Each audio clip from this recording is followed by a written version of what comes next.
সজীব ভাই। হ্যাঁ ভাই। ভাই অনেক দিন হলো তো প্রবাস আসলাম, মন দিল আজকে ভালো না, সারাদিন কাজের প্রেশার। যদি আজকে একটু গান বললে মনটা ফ্রেশ করে দিতেন। গান শুনবা? আসলে ইয়েস ভাই। সারাদিন পরিশ্রম করে সেভাবে গানটা বের হয় না। তাও তুমি যেহেতু বলছো আমার ভাই, অবশ্যই একটা গান শোনাই। একটা না পারলে হাফ প্লেতে শোনাই।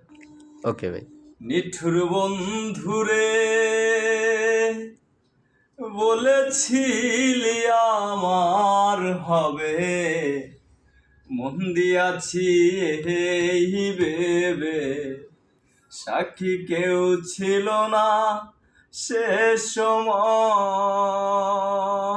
ও বন্ধুরে, সাক্ষী ছিল চন্দ্র তারা, একদিন তুমি পড়বে ধরা রে বন্ধু। ত্রিভুবনের বিচার যেদিন হয় রে বন্ধু, ত্রিভুবনের বিচার যেদিন হয়